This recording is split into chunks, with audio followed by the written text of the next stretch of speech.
selamat datang di talk show kami sebagai bentuk penyelesaian tugas Latsar Komdigi tahun 2025. Perkenalkan, nama saya Jennifer Jupilin Magdalena Jawa. Saya akan menjadi moderator pada talk show hari ini. Hari ini kita akan mengangkat tema ASN di era digital antara peluang dan tantangan. Di sini kita akan membahas dua sisi wajah digitalisasi ASN. Isu yang pertama adalah sukses kelola data ASN Kabupaten Buleleng sharing best practice.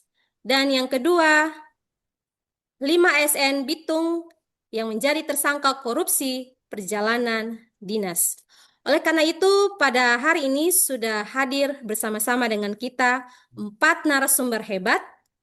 Yang pertama, Kak Grace Sylvia Anastasia Purba. Hai Kak Grace. Halo Kak Jen. Yang kedua, Kak Gemilang Syuki Satria. Hai Kak Gemilang. Halo Kak Jen. Yang yang ketiga, Kak Lintang Syuhada. Hai Kak Lintang. Halo Kak. Dan yang keempat, Kak Eka Novita Sarining Tias. Halo Kak Jen. Nah, untuk membahas topik ini, saya akan menampilkan berita dan videonya.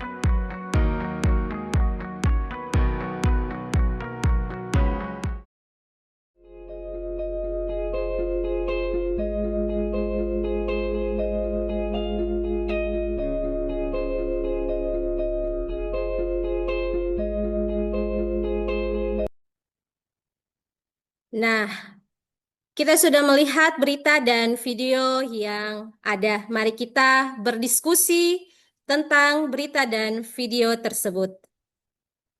Untuk narasumber kita yang hebat, untuk isu yang pertama tentang keberhasilan dari Kabupaten Buleleng terhadap pengelolaan data, saya ingin menanyakan kunci keberhasilannya apa saja ya menurut para sumber? Baik Kak Jen, terima kasih. Mungkin untuk keberhasilan ini yang pertama ini komunikasi yang efektif dan kolaborasi dengan pengelolaan kepegawaian OPD ya yang sangat efektif dan kolaborasi. Nah, bisa juga nih Kak Jen, kita bisa itu membangun awareness dan akan kepentingannya pemutahiran data itu. Lalu yang ketiga ada kontrol dan rekonsiliasi data secara berkala untuk supaya pengelolaan pegawai lebih berjalan lancar. Nah, sudah ada keberhasilan nih, otomatis instansi lain ingin mengadopsi atau mengadaptasi sistem-sistem tersebut. Nah, kira-kira bagaimana sih mengadopsi pendekatan ini? Yang pertama, langkah-langkah untuk mengadopsinya yaitu melakukan mapping sistem dengan mengenali terlebih dulu sistem yang ada di instansi tersebut dan identifikasi semuanya gitu. Penting juga ya, rancang SOP pengelolaan data ASN yang jelas dan tetapkan juga regulasi kepala daerah atau kepala OPD sebagai dasar pelaksanaan dari kegiatan. Tapi selain itu bisa juga nih Pak, kita bisa mensosialisasikan pentingnya validitas data kepada seluruh pegawai ASN nih, dan bangun budaya disiplin dalam pelaporan dan pembaruan data pribadi secara berkala, Pak. Nah, saya percaya bahwa keberhasilan ini harus dibagikan, bukan untuk disimpan sendiri. Kira-kira apa sih cara-cara yang dapat dilakukan untuk membagikan keberhasilan ini? Menurut saya kita bisa membuat dokumen panduan dan video tutorial pengelolaan data ASN berbasis praktik Buleleng dan bisa dibagikan melalui media sosial, webinar, dan workshop regional. Oke, para narasumber hebat, kita tidak mendengar tanggapan terhadap pengelolaan ASN yang baik. Nah, di isu berikut kita akan menanggapi tentang pengelolaan ASN yang buruk terhadap kasus 5 ASN Bitung tersangka korupsi perjalanan dinas. Menurut para narasumber, apa penyebab dari kegagalan tersebut? Kegagalan tersebut penyebabnya ya pertama itu penyalahgunaan wewenang oleh ASN itu sendiri dari oknum DPRD-nya. Nah, juga ya kayak mungkin dari mereka juga kan sistem dan pengawasan internal yang lemah sehingga ya terjadilah kebocoran tersebut.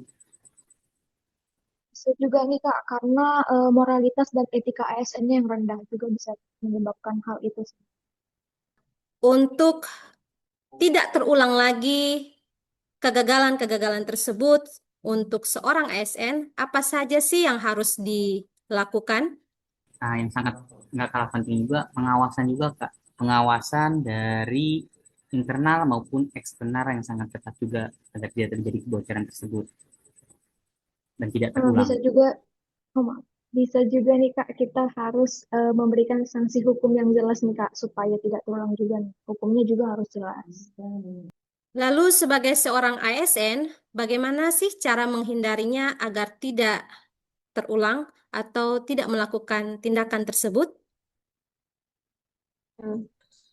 Kalau bisa sih gunakan sistem pembayaran non tunai atau cashless.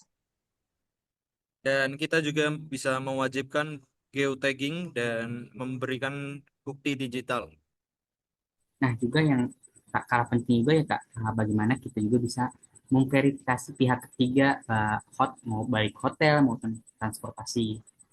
Sekian talk show tentang dua sisi wajah ASN, tentang pengelolaan ASN yang baik dan buruk. Tergantung bagaimana kita menjadi ASN, tergantung pada diri kita sendiri. Mau menjadi ASN yang berakhlak atau tidak. Sekian dan terima kasih.